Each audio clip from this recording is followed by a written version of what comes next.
ஸல்லல்லாஹு அலைஹி வஸல்லத்துக்கு பிறகு இந்த உம்மத்தில் ஆகப்பெரிய முன்மாதிரியான மனிதர் ஹஜ்ரத் அபூபக்கர் சித்திக் ரலியல்லாஹு. ஒரு தடவை ஸல்லல்லாஹு அலைஹி வஸல்லம் வீட்டுக்கு வாரான். வரக்குள்ள சந்தோஷமா சிரிச்சு கொண்டு வந்தான். ஆயிஷா ரலியல்லாஹு கேட்டாங்க, யா ரசூலல்லாஹ், இன்றைக்கு என்ன இவ்வளவு சந்தோஷமா இருக்கிறீங்க? நபி அவங்க சொன்னாங்க, உண்மையிலே ஆயிஷா, நான் சந்தோஷமாகத்தான் இருக்கிறேன். நீங்க என்ன கேட்டாலும் நான் இன்றைக்கு தருவேன், கேளுங்க, நான் தாரேன்னு சொன்னேன். உடனே ஆயிஷா ரலியல்லாஹு இது வேணும் அது வேணும் என்று கேட்கல. ரசூலுல்லாஹ் எதை கேட்டா சந்தோஷப்படுவான்.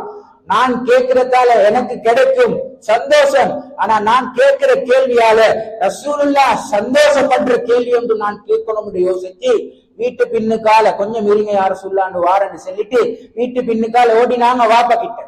என்ன வாப்பாக்கு தான் சித்திக் ரலியல்லாஹு அன்ஹுக்கு தான் தெரியும் ரசூலுல்லாஹ் கிட்ட எதை கேட்டா சந்தோஷப்படுவாங்கன்னு சொல்லி உடனே வாப்பா கிட்ட போனான்.